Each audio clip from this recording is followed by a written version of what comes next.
You don't need healing. You need wholeness. You wake up. Your phone buzzes with a notification. Be more positive. Manifest your best self. Cut out what no longer serves you. But something inside you whispers, what if I'm not supposed to cut it out? What if I'm supposed to understand it? We live in a world obsessed with optimization. Healing, fixing, escaping, ascending. But what if the real journey isn't about rising above your darkness, but descending into it? Today, we enter the deep, mythic waters of the human soul, guided by Carl Jung, the man who dared to say, I'd rather be whole than good. This is not a talk about fixing your mindset. This is a story of integration, of becoming what you truly are, and discovering the gold hidden in your shadow. Imagine this. You're scrolling through Instagram. Everyone looks perfect. They're meditating, manifesting, achieving. Meanwhile, you're anxious, angry. You lash out at your partner. You procrastinate your dreams. You numb out with Netflix and DoorDash. And every time it happens, you think, what's wrong with me? We're told to let go of toxic emotions, to rise above our flaws, to only show our light. But what happens when we split ourselves in two? Carl Jung called this the battle between the persona and the shadow. The persona is the mask you wear for the world, the perfect, polished version of yourself you show on social media, at your job interview, even in your relationships. But behind that mask lives the shadow, the repressed, denied parts of yourself. Anger, shame, insecurity, lust, fear, jealousy. We push it down, and it pushes back. What you resist not only persists, but will grow in size. Carl Jung, the modern world has made us masters of avoidance. We curate our identity like a brand. We self-medicate, we self-help ourselves into numbness. But the truth is, you cannot amputate parts of yourself and call it healing. You cannot silence your darkness and expect peace. You must go into the cave. Let's talk about Luke Skywalker, or Harry Potter, or Neo, or Simba. They all follow the same myth, the hero's journey, which, by the way, was deeply inspired by Jung's work and his influence on Joseph Campbell. But here's what most people forget. The hero doesn't win by defeating the darkness. The hero wins by integrating it. Luke doesn't conquer Darth Vader.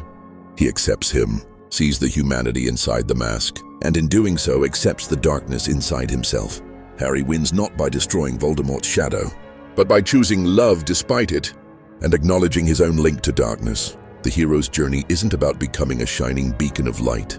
It's about descending into the underworld, facing the beast within, and returning transformed. This descent is what Jung called individuation, the process of becoming whole. Not perfect, not enlightened, whole. Until you make the unconscious conscious, it will direct your life, and you will call it fate.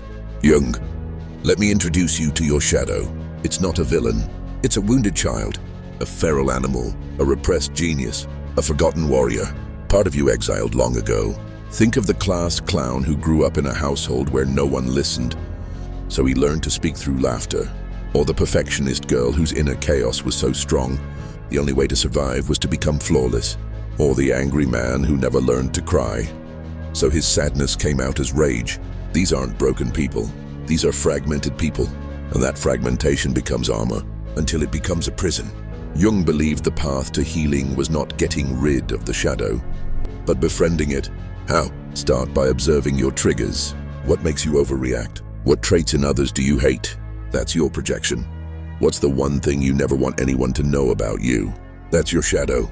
And it's not here to destroy you. It's here to reveal you. There is no coming to consciousness without pain. Jung, pain isn't the enemy. Repression is. Your jealousy may contain your buried desire. Your rage may contain your lost voice. Your anxiety may be the part of you that's sick of pretending. This isn't about being bad. This is about being real. Let's make this practical. Jung's process of individuation isn't just a lofty idea. It's a roadmap, a spiritual GPS for the soul. Here's the simplified version. 1. Confront the persona. Ask yourself, who am I when I'm not trying to impress anyone? Where am I lying to fit in? Break the mask. 2. Face the shadow. Journaling, therapy, dream analysis, or even honest conversations can help. Ask, what do I judge in others? What do I fear in myself? 3. Embrace the anima, animus. This is the inner feminine in men and the inner masculine in women. It's the emotional, intuitive, or rational parts we've buried because of gender norms. Embracing this creates inner balance. 4. Encounter the self. This is the deepest stage, the union of opposites. light and shadow, logic and intuition, masculine and feminine, persona and truth. Here you stop being a collection of roles and become a whole human being. Here's the hard truth. The system we live in thrives on your fragmentation. Consumerism needs you to feel inadequate. Social media needs you to compare. Politics needs you to be angry. Marketing needs you to stay afraid. A whole person is hard to manipulate. They don't chase validation. They don't need to impress. They don't react. They respond. Wholeness is rebellion.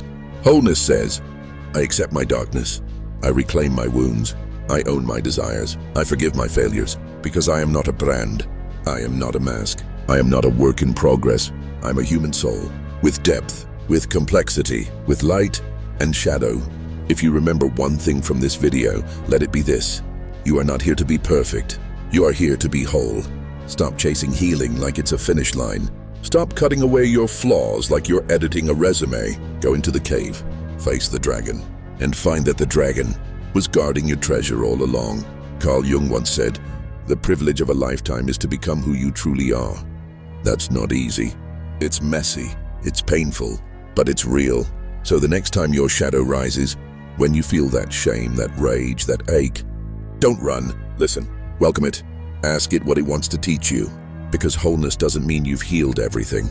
It means you've stopped running from anything. And that is the beginning of freedom. You don't need healing. You need wholeness. If this resonated with you, subscribe, share, and comment below. What part of yourself are you ready to reclaim?